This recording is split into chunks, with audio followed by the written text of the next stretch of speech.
এবার বলবেন হাজি মাওলানা কিয়ামতের দিন হিসাব তো অনেক প্রকার হিসাব হবে, বেশি কথা আপনাদের সামনে আমি বলবো না। খুব আল্লাহ রাসূল আরেকদিন সাহাবায়ে কেরামকে প্রশ্ন করছেন, মালুম প্লিজ, আজকে শুধু একটা সওয়াল জবাব করব আপনাদের সামনে।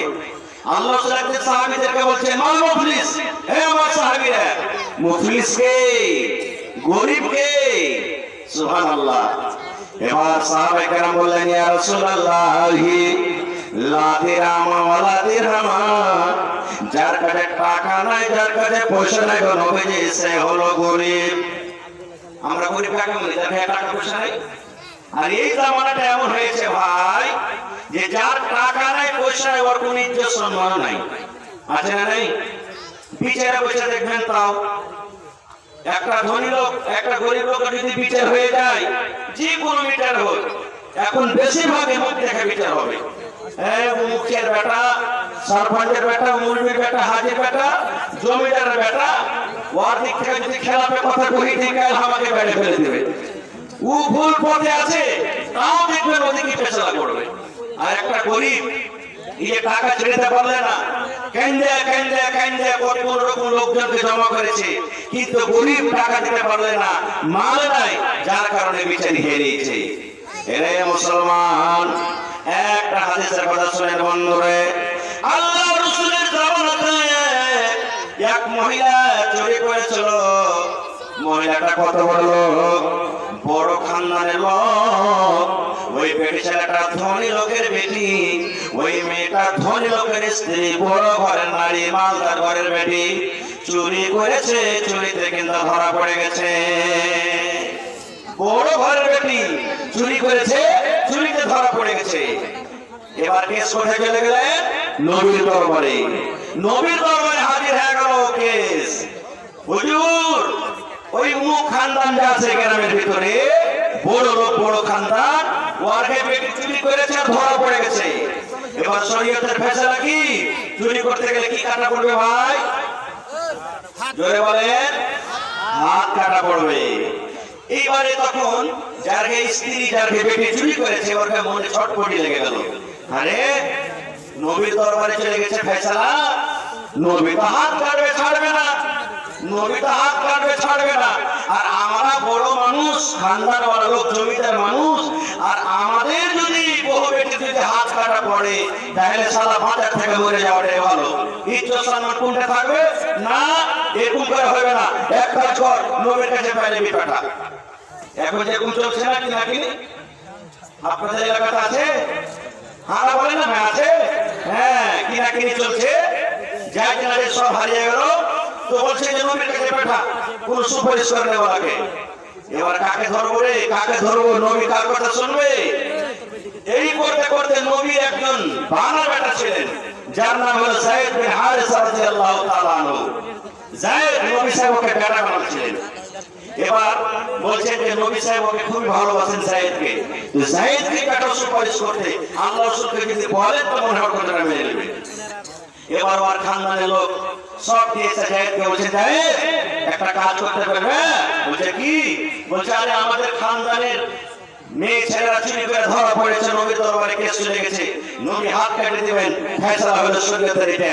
তো একটা কাজ করো না, কোন রকম বিচারটাকে বিদ্যুৎ করে ফায়সালাকে নবী সাহেবকে বলে শেষ করে দাও, এটা হাতটা কাটা না পড়ে।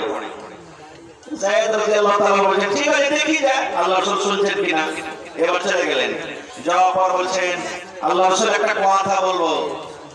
আল্লাহ রাসূল বলছেন, কি কথা বলবে যায়েদ তুমি? বলছে বলবো তো একটু লজ্জা লাগছে, কেমন করে বলবো? বলো কি কথা বলবে তুমি বলো। এইবারে ওসামা বিন যায়েদ, জি ওসামা বিন যায়েদ রাদিয়াল্লাহু তাআলা আনহু বলছেন যে হুজুর কেমন করে বলবো? আল্লাহ রাসূল বলছেন বলো না। সুবহানাল্লাহ। এইবারে তখন বলতে লাগলেন যে আল্লাহ রাসূল, অমুক খানদানের বেটি ছেলে যে চুরি করতে ধরা পড়েছে, তো একটু যদি পারেন তো এদিক ওদিক করে আপনি ওর হাতটা কাটা থেকে আপনি ওকে বাড়ি করে দেন, কেসটাকে একটু ডিসমিস করে দেন। সুবহানাল্লাহ। যেমন কথাটা শোনা, কথাটা শুনে নবীর চোখ লাল হয়ে গেল, রাগ হয়ে পড়ে। এবারে নবী যায়েদকে কি বলছে জানেন? এরে আল্লাহর বান্দা, ওই মেয়ে ছেলের জন্য তুমি সুপারিশ করতে আছো রে বাবা। আল্লাহর কসম করে বলি রে, আমি নবী শেষ নবী শেষ পয়গম্বর।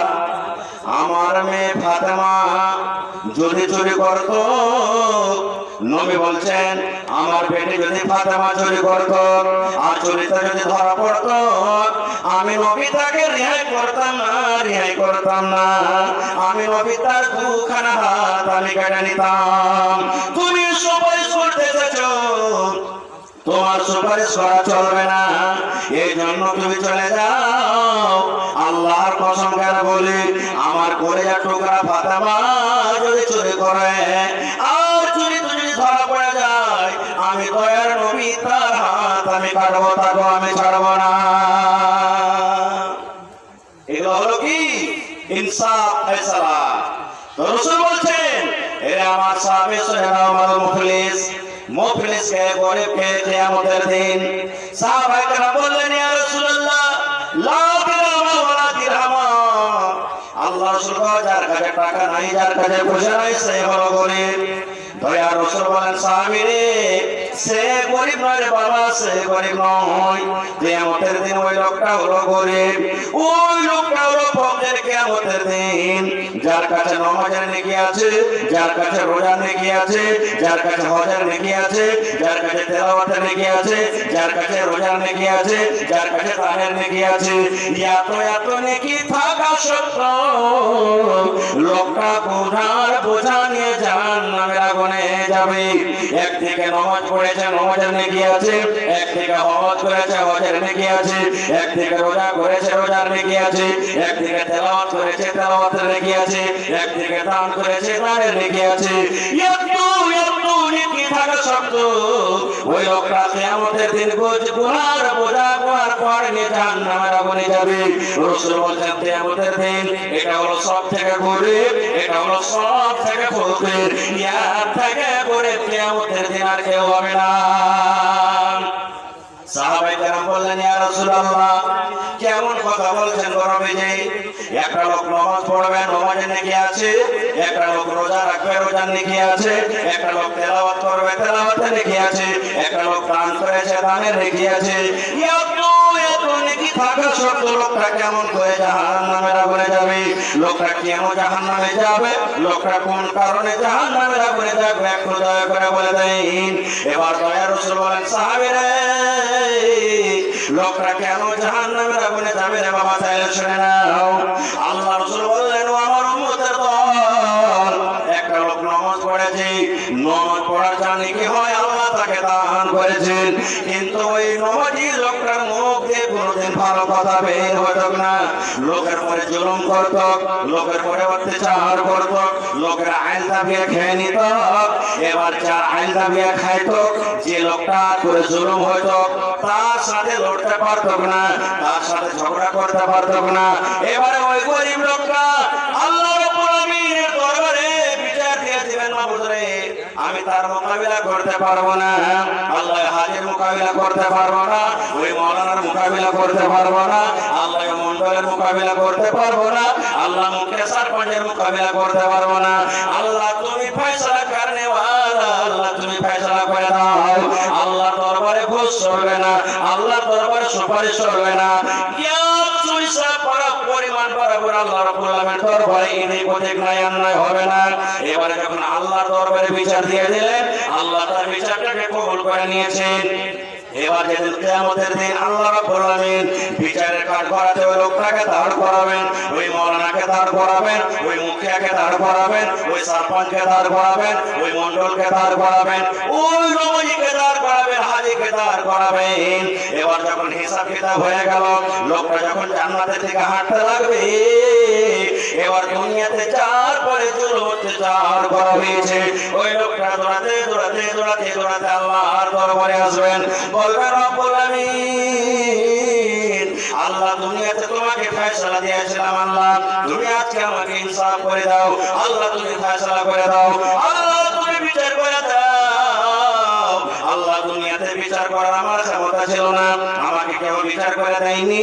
আল্লাহ তুমি আজকে আমাকে ফয়সালা করে দাও। এবার রব্বুল আলামিন বলবেন বান্দারে কি তোমার ফয়সালা, কার কাছে তুমি ফয়সালা নেবে? বলবেন আল্লাহ যেই লোকটাকে তুমি জান্নাত ঘোষণা করে দিয়েছো লোকটা জান্নাত যাবে। আল্লাহ ওই লোকটার পরে আমার এটা হলো বিচার, যে লোকটা তুমি আমাকে গালি দিয়েছিল, দুনিয়াতে আমাকে মেরেছিল, দুনিয়াতে আমার দাবিয়ে খেয়েছিল, দুনিয়াতে আমার পেটের সাথে অন্যায় করেছিল, দুনিয়াতে আল্লাহ আমার উপরে জুলুম অত্যাচার করেছিল। এবার আল্লাহ তাবারক ওয়া তাআলা তখন তার ফয়সালা করতে গিয়ে তাকে জরিমানা করবেন। জরিমানা কি? আজকে যেমন দুনিয়াতে টাকা জরিমানা করা হয়, আল্লাহ রাব্বুল আলামিন কিয়ামতের দিন জরিমানা করবেন। কি জরিমানা করবেন মুসলমান? ওখানে তো টাকা হবে না, ওখানে দিনার হবে না, ওখানে ডলার হবে না, ওখানে কোনো রকমের টাকা পয়সা হবে না। এবার আল্লাহ তাকে জরিমানা করবেন। কি জরিমানা? আল্লাহ বলবেন বান্দারে তোমার জীবনে যে তুমি নামাজ পড়েছো রে বান্দা, তোমার নামাজের নেকিগুলো তাকে তুমি দিয়ে দাও। আল্লাহ বলবে তোমাকে জরিমানা করা হলো, তোমার কাছে তো টাকা নাই, তুমি যে দুনিয়াতে নামাজ পড়েছো নামাজের নেকিগুলো কিছু একটা দিয়ে দাও। হয়ে গেল একটা ফয়সালা। আবার লোকটা জান্নাতের দিকে হাঁটবে। আবার একটা লোক চলে আসবে, আল্লাহ আমার মুরগি মেরে খেয়েছে, আল্লাহ খাসি মেরে খেয়েছে, তুমি ফয়সালা করে দাও। আল্লাহ আবার ওকে জরিমানা করবে। টাকা তো নেই, যা হয়তো নেকি তুই দিয়ে দেয়। এই করতে করতে রাসূল বলেছেন নেকিটা জীবনে করেছিল সব শেষ, কিন্তু দাবিদার শেষ হলো না। দাবিদার দাবা করতে আছে, এবার ফের জরিমানা করা হবে তাকে। আর তো নেকি নাই, নেকি কি দিবে? এবার আল্লাহ রাসূল বলেছেন উম্মতরে এবার যে লোকটা দাবা করেছে তাকে বলবে বান্দারে তোমার জীবনের গুনাহগুলো তার মাথায় তুমি চাপিয়ে দাও। তার কাছে নেকি না যে তোমাকে নেকি দেব রে বান্দা, তোমার জীবনের গুনাহগুলো তার মাথায় চাপিয়ে দাও, আর তোমার জীবনের গুনাহ আমার মাথায় দিয়ে দাও আর ঘাড়ে দিয়ে দাও। ওই গুনার বোঝে লোকটা এত নেকি থাকা সত্ত্বেও রাসূল বলেছেন গুনার বোঝা নিয়ে লোকটা জাহান্নামের ভিতরে চলে যাবেন। এই জন্য রাসূল বলেছেন সাহাবীরা কিয়ামতের দিন এই লোকটা হলো সবথেকে মুফলিস গরীব, ইয়ার থেকে দুনিয়া তার, ইয়ার থেকে কিয়ামত আর কেউ গরীব নয়। আর একটা হাদিস বলে দিই, তারপর ইনশাআল্লাহ আমি চলে যাব। আমরা কোন নবীর উম্মত হয়? জয় বলেন হায়রে আল্লাহ, আমরা কোন নবীর উম্মত? শেষ নবী মুহাম্মদ সাল্লাল্লাহু আলাইহি সাল্লাম। জয় বলেন মুহাম্মদ সাল্লাল্লাহু আলাইহি সাল্লাম। কিয়ামত আল্লাহু সামাদ। আল্লাহ বাচ্চা রাখে ইনশাআল্লাহ এই বিষয়ে কোনদিন বলবো, সময় খুব কম। আল্লাহ রাসূল বলেছেন, আল্লাহ রাব্বুল আলামিন কোরআনে বলেন বান্দারে এক দুই করে তুমি যদি কিনতে লাগবে বান্দা, কিয়ামতের একটা দিন হবে 50,000 বছরকার সমান। সুবহানাল্লাহ পড়বেন না? কিয়ামতের দিনটা কত বড় হবে? 50,000 বছরকার সমান দিন হবে। মাথার উপরে সূর্য থাকবে, কতখানি উঁচাতে সূর্য থাকবে? ওলামায়ে কেরাম বসে আছে জিজ্ঞাসা করবেন, আল্লাহ রাসূল বলেছেন উম্মতরে 1 মাইল উঁচাতে সূর্য থাকবে। মাইল কাকে বলা হয়েছে? মুহাদ্দিসরা কেরাম বলেছেন মাইল মানে এই যে আমার ভাইরা মায়েরা খালারা সুরমা লাগায় চোখে, এই যে সুরমাতে কাঠি কাঁটা আছে, কিল কাঁটা আছে, যে জিনিসটাতে সুরমা লাগায় ওকে মাইল বলা হয়েছে। কিংবা দুনিয়ার নাপে আছে একে মাইল বলা হয়েছে। আল্লাহ রাসূল বলেছেন উম্মত কিয়ামতের দিন 1 মাইল উঁচাতে সূর্য থাকবে। আজকে ঠান্ডার কারণে আপনি টুপিতে আছেন, পরনে আপনার জ্যাকেট আছে, ফুল প্যান্ট আছে, পায়ে জুতা মোজা আছে। আল্লাহ রাসূল বলেছেন উম্মত রে ওই কিয়ামতের দিন তোমার মাথাতে কোনো ছায়া হবে না উম্মত, তোমার মাথাতে টুপি হবে না, তোমার মাথাতে মফলার হবে না, তোমার গায়ে কোনো রকমের জ্যাকেট হবে না, পায়ে তোমার জুতা মোজা হবে না। আল্লাহ রাসূল বলেছেন উম্মত মায়ের পেট থেকে যেমন তুমি এসেছো তোমার খাতনা করা ছিল না, ওই মতো বিনা খাতনাতে আল্লাহর সামনে তোমাকে দাঁড় হইতে হবে। নর হোক কিংবা নারী হোক, বেটা ছেলে হোক কিংবা বেটি ছেলে হোক, সমস্ত লোককে ন্যাংটা হয়ে ওলঙ্গে আল্লাহর সামনে দাঁড় হইতে হবে।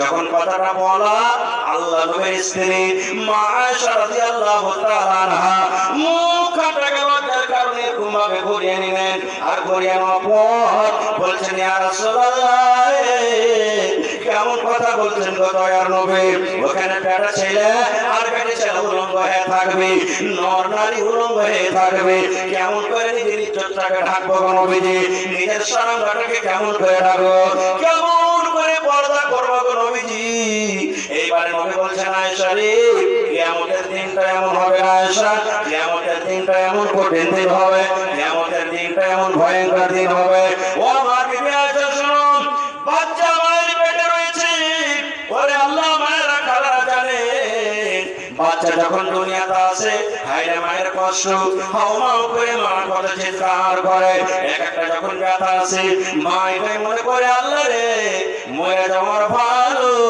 কিন্তু আল্লাহ এরকম জ্বালা যন্ত্রণা আমি সইতে পারি না কত মায়েরা খারাপ কষ্ট পায় আপনারা জানেন মায়েরা জানেন কত কষ্ট থাকা সত্ত্বেও আল্লাহ আল্লাহ রাব্বুল আলামিন কোরআনে সূরাতুল হজে বলছেন দেখবেন এ দুনিয়ার মানুষ মা খালাদের সন্তান তো দুনিয়াতে হয় মায়েরা কষ্ট পান এই কষ্ট থেকেও কত বড় কষ্ট কিয়ামতের কষ্ট হবে আল্লাহ বলেন কিয়ামতের ডরে কিয়ামতের ভয়ে ওই মা খালাদের পেট থেকে কখন বাচ্চা খালাস হয়ে যাবে ওই মায়েরা জানতে পারবে না যে আমার পেটে বাচ্চা আছে কি খালাস হয়ে গেছে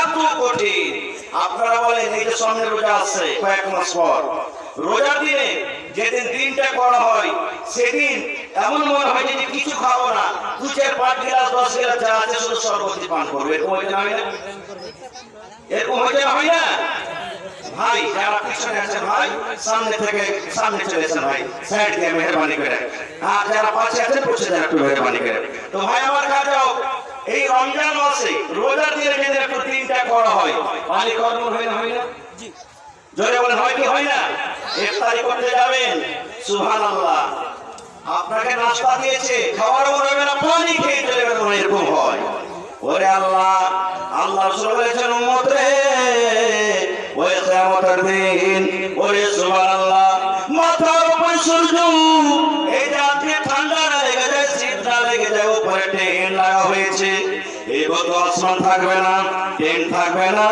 মসজিদ থাকবে না মাদ্রাসা থাকবে না কোনো গাছ গাছালি ছায়া থাকবে না মাথার উপরে মাত্র সূর্য ধরা হয়ে যাবে আল্লাহ রাসূল বলেছেন ওই কিয়ামতের দিন কোনো ইন্ধন হবে না কোনো কল হবে না কোনো মোটর হবে না একটাই কুয়া থাকবে একটাই পুকুর থাকবে একটাই নদী থাকবে একটা হজ থাকবে সে হজের নাম হবে হাউজে কাউসার আল্লাহ রাব্বুল আলামিন নবীকে বলছেন ইন্না আতাইনাকাল কাউসার হে নবী কিয়ামতের দিন আমি আল্লাহ আপনাকে একটা হজ দান করব যে হজটার নাম হবে কাউসার যে পুকুরটার নাম হবে কাউসার যে কুয়াটার নাম হবে কাউসার কাউসারের পানিটা কেমন হবে আল্লাহ রাসূল ওই হাদিসে বলেছেন উম্মত রে দুধ দেখো তোমরা সাদা হয় দুধের মতন পানিটা সাদা হবে শাহাদ মধু যে আছে মধুতে এক মিষ্টি হয় এই মধু শাহাদ থেকে পানিটা মিষ্টি হবে আল্লাহ রাসূল বলেছেন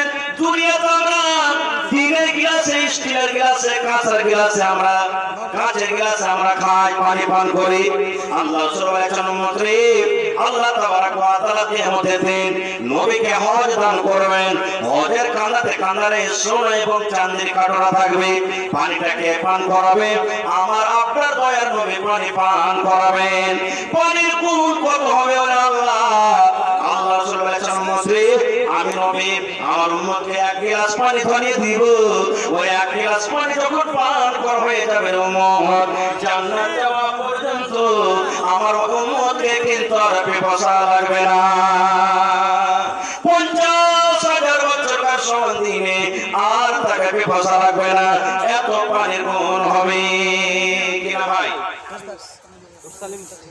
মাশাআল্লাহ এই গ্রামে বাড়ি নাকি সন্দাপুর থেকে মুসালিম ঠিকাদার ভাই 2000 টাকা দান করেছেন মাশাআল্লাহ আর 2 মিনিট সময় দেব ভাই ইনশাআল্লাহ আমি কালেকশনের দিকে যাব ভাই আর 3000 টাকা পারবেন না দিতে আল্লাহর রাস্তায় প্রথম মাদ্রাসার জন্য আল্লাহ আপনাকে ভালো রাখবে দোয়া করছি যে আল্লাহ আরো বড় ঠিকাদার আপনাকে বানায় 1000 মাশাআল্লাহ ঠিক আছে দেন মুসালিম ভাই 3000 টাকা দান করলেন আমি দোয়া করে দিচ্ছি ভাই ইনশাআল্লাহ পরে তো ওই কিয়ামতের দিন হাউজে কাউসারের পানি এক গ্লাস পান করবে 50,000 বছরকার সমান দিনে আর পিপাসা লাগবে না।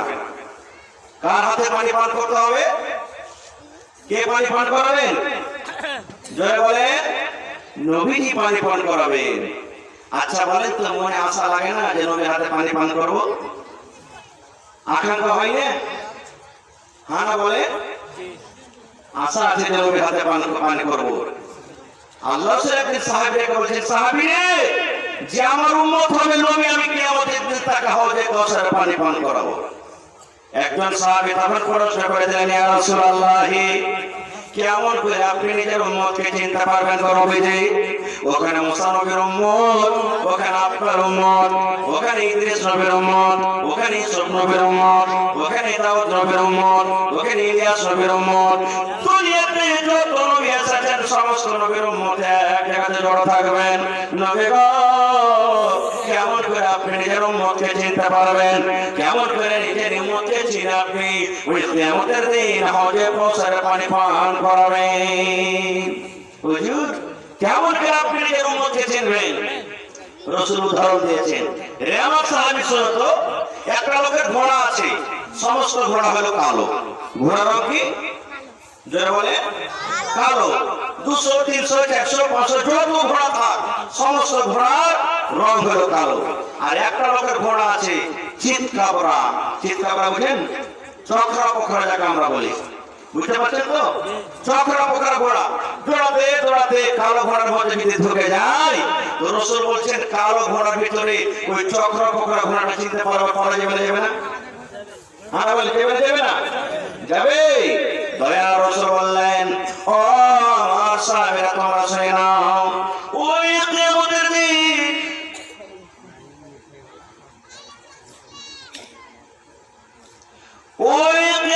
দিন বলেছেন উম্মত রে, যে আমার উম্মত হবে আমি এরকম ভাবে চিনে নেব।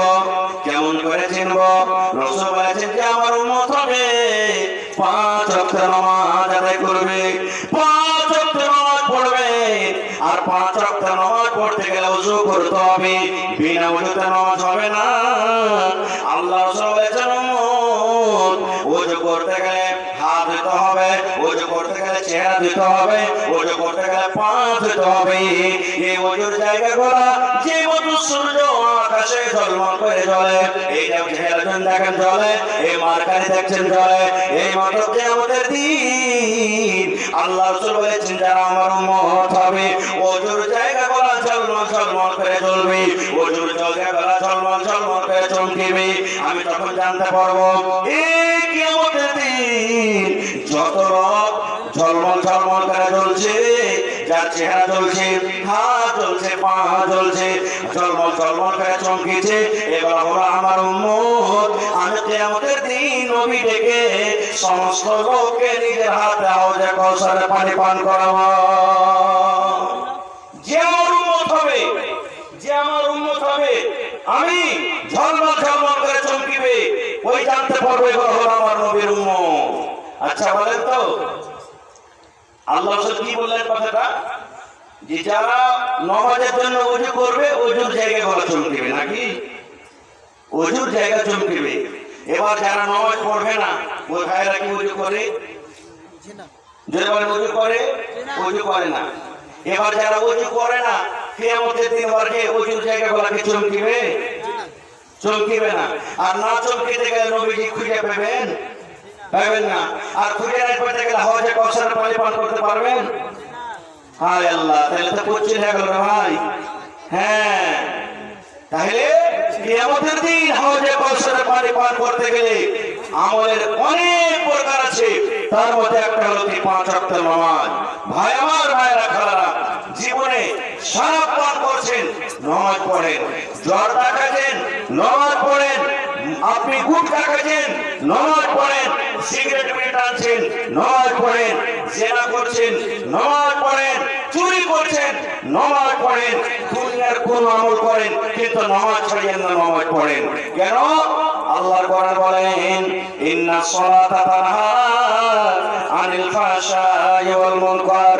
ও আমার বান্দারা শুনে নাও, আমি নামাজ একটা এমন পাওয়ারফুল ইবাদত দিয়েছে রে বান্দা, তুমি মদ পান করো আর একদিকে যদি নামাজ পড়ো, তুমি চুরি করছো রে বান্দা, একদিকে তুমি নামাজ পড়ছো, তুমি একদিকে দারু পান করো, একদিকে তুমি নামাজ পড়ো, তুমি সেনারে বিচার করো আর যদি তুমি নামাজ পড়ো। এই নামাজ একটা পাওয়ারফুল এমন ইবাদত, নামাজ পড়তে পড়তে এমন তোমার একদিন চলে আসবে দুনিয়ার সমস্ত বুরাই তোমার মন থেকে চলে যাবে, সব তোমার মন থেকে যত গুনার কাজ আছে বুরাই আছে সব চলে যাবে। কেমন করে যাবে? আজকে সময় আল্লাহ বাঁচা রাখে ইনশাআল্লাহ কোনদিন উদাহরণ দিয়ে আপনাকে বলবো।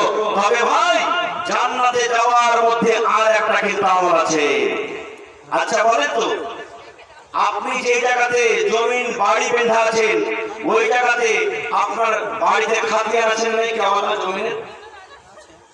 লড়াই ঝগড়া যখন লেগেছে আপনি বলছেন এটা আমার জমিন, ও বলছেন এটা আমার জমিন, থানাতে কেস হয়ে গেল, দারোগা বাবু এসেছে, আসার পর বলছে যে খাদিয়ান দেখা কেওয়ালা দেখা, তো যে কেওয়ালা দেখাতে পারবে ওই না জমিন পাবে। হ্যাঁ বলেন, আর যার কেওয়ালা নেই জমিন পাবে না। যেদিন কিয়ামত কায়েম হয়ে যাবে আল্লাহ রাব্বুল আলামিন বান্দাকে বলবে, বান্দা রে তুমি জান্নাতে যাবে রে বান্দা। জি আল্লাহ জান্নাতে যাব। আল্লাহ বলবে, বান্দা রে তুমি জান্নাতের ভিতরে যাবে, তোমার কাছে কি আমল আছে রে বান্দা? কি আমল আছে রে বান্দা? কি দলিল আছে? কি তোমার কাছে প্রুফ আছে? কি আধারে তুমি জান্নাতের ভিতরে যাবে? এইবারে তখন মানুষ বলবে আসাদকাত বুরহান, দয়ার রাসূল বলেছেন উম্মত রে। সেই দিন মানুষ বলবে আল্লাহ রে এই যে দেখো আমার কাছে দানের দলিল আছে, আল্লাহ যে আমি দান করেছিলাম, আল্লাহ ওই যে দেখো বালিঘাটে হাজারা মাদ্রাসাতে আমি দান করেছিলাম, আল্লাহ বাণী মাদ্রাসায় দান করেছিলাম, অমুক মাদ্রাসায় দান করেছিলাম, মসজিদে আমি দান করেছিলাম। এই দেখো আল্লাহ সাদকাত বুরহান, রাসূল বলেছেন দানটা হলো একটা দলিল। কিয়ামতের দিন মানুষ বলবে আল্লাহ এই দেখো আমার কাছে দানের দলিল আছে, এই যে আমি টাকা দিয়েছিলাম টাকা দলিল আছে, জমিন দান করেছিলাম জমিন দলিল আছে, টাকা দান করেছিলাম টাকা দলিল আছে, কাঁচা দান করেছিলাম কাঁচা দলিল আছে, বকরি দান করেছিলাম বকরি দলিল আছে, গহনা দান করেছিলাম গহনা দলিল আছে। মানুষ বলবে আল্লাহ তুমি দেখো আমার কাছে দানের দলিল আছে। বন্ধুরে ওই দানের দলিলের কারণে আল্লাহ রাব্বুল আলামিন কিয়ামতের দিন আপনাকে জান্নাত দান করবেন। হায়াত বাকিতে মোলাকাত বাকি। তবে ভাই এই বেটি ছেলের মাদ্রাসার জন্য আল্লাহ সামাদ কত আপনাদের ভাগ্য ভালো, নসিব ভালো যে আপনাদের গ্রামে একটা বেটি ছেলের মাদ্রাসা করা হয়েছে, মেয়েদের মাদ্রাসা করা হয়েছে। একটা গ্রামে যেমন আপনাকে পড়াইতে হবে, একটা বেটি ছেলেকে আপনাকে ওরকম পড়াইতে হবে। আমি বালিঘাট গ্রামের লোকেরাকে ধন্যবাদ জানাই যে আপনাদের গ্রামে কত ভালো আপনারা যে আপনাদের গ্রামে মেয়ে ছেলের পড়ার ব্যবস্থা করেছেন। আল্লাহ সামাদ কত আপনারা ধন্য মানুষ, আল্লাহ তাআলার কোয়াদার কাছে প্রিয় কত ভালোবাসা বান্দা। এজন্য আমি মেয়েদের জন্য ওই কোরআন যারা পড়বে ওই বোনদের জন্য আল্লাহ সামাদ দেখে কোন একটা লোক আছেন কোন আল্লাহর বান্দা 10,000 টাকা দান করতে পারবেন? দেখি কোন এমন আল্লাহর ওয়ালা আছেন একটা লোক 5,000 টাকা দিতে পারবেন? দেখি ভাই আমার কোন আল্লাহওয়ালা লোক আছেন 5টা লোক 2,000 করে দিতে পারবেন? এবং 30 পারা কোরআন 1,000 করে 30টা লোক কমিটি লোককে বলবো মাথা লাগে পিন্ডালে চাদর দিয়ে তাড়াতাড়ি করে রব্বুল আলামিন তোমার বান্দা ভাই মুসালিম সাহেব 3,000 টাকা জমা করে দিয়েছেন, আমার ভাই আখতার সাহেব 10,000 টাকা দিয়েছেন, নাইম ভাই আমার 500 টাকা দিয়েছেন, আব্দুল ওয়ালি ভাই আমার ভাইরা আছেন বিদেশে পড়ে আছেন, আল্লাহ 1,000 টাকা জমা করে দিয়েছেন। আল্লাহ তাকে দান তুমি কবুল করে নাও, মনের আশাকে আল্লাহ পুরা করে দাও, রোজে রোজারে আল্লাহ বরকত দাও, কামাই কামাইতে আল্লাহ তুমি বরকত দাও, দুনিয়ার মেটাল দুনিয়ার ফিতনা থেকে আল্লাহ বাঁচিয়ে রাখো। আল্লাহ তুমি ডাক্তার সার্জন শিফায়ে কামিল আজল আতা করো, যতদিন দুনিয়াতে বাঁচবে ঈমানের হালাতে রাখো, নেক কাজ করে রাখো, দিনদার করে রাখো। আল্লাহ আত্মীয় স্বজন মা বাপ দাদু দাদি নানা নানি যারা বেঁচে আছে ভালো রাখো, আর যারা কবরে চলে গেছে রব্বুল আলামিন জানি না তারা কবরে কি হালাতে আছে, আল্লাহ তাকে কবরে জান্নাতের বিছানা দিয়ে দাও, আল্লাহ তাকে কবরকে নূর দিয়ে আমার করে দাও। রব্বানা তাকাব্বাল মিন্না ইন্নাকা আনতাস সামিউল আলিম। আমিন সুম্মা আমিন। ভাই আমার শক্তি হিসাবে কোরআনের জন্য, এই মাদ্রাসার জন্য আপনারা একটু মন খুলে খুলে আগে এসে আর নিজের দান টাকা আপনারা দিয়ে যান। মায়েরা খালারাকে বলবো, মা খালা আপনাকে পেন্ডালে মনে হয় চাদর করছে, যতদূর আপনাকে শক্তি, টাকা পয়সা, ছাগল, গহনা, কাঁসার বর্তনা, থালি বর্তন, যতদূর যে পারবেন আল্লাহর রাস্তায় আপনারা তাড়াতাড়ি করে দানগুলোকে দিয়ে পাঠান। ভাই আমার, এই মাদ্রাসা হলো আপনাদেরই ছেলে মেয়েরা পড়ালেখা করবে, আপনাকে মাদ্রাসা চালাতে হবে। এই জন্য আমি সকলকে বলবো যে আপনি 10 টাকা পারবেন, 100 টাকা পারবেন, 2 টাকা পারবেন, 5 টাকা পারবেন, আল্লাহর রাস্তায় সবাই দিয়ে দেবেন। কেউ হ্যাকারত করবেন না, আর দানটাকে ছোট মনে করবেন না কেউ। আল্লাহ তাবারক ওয়া তাআলা বলেন যে আমার রায় 1 টাকা খরচ করে আমি আল্লাহ তাবারক ওয়া তাআলা সেই দানটাকে বাড়াইতে থাকি, বাড়াইতে 700 কিংবা আমি আল্লাহ যাকে ইচ্ছা করি তার থেকেও বেশি করে আমি তাকে বাড়িয়ে দিই। এত আল্লাহ তাবারক ওয়া তাআলা দানটাকে আপনার বাড়ান। এই জন্য আল্লাহ তাবারক ওয়া তাআলা রাসূল বলেছেন কিয়ামতের দিন মানুষ যখন দেখবে যে দান করেন কি, মানুষ যখন দেখবে যে দানের ফজিলত কি, আল্লাহুস সামাদ, মানুষ আরজু করবে, আল্লাহ তুমি একবার যদি আমাকে আর মত দিতে, আল্লাহ দুনিয়াতে যদি আমাকে একবার আর দিতে, আল্লাহ জীবনটা আমি দুনিয়াতে যত আমার বাড়ি গাড়ি জমি জায়গা যা কিছু আছে আল্লাহ সবকে খরচ করে আমি আল্লাহ তোমার রাহে দান করে নেককার পরেজগার মানুষদের মধ্যে আল্লাহ আমি হয়ে যাব। এটা মানুষ আকাঙ্ক্ষা করবে।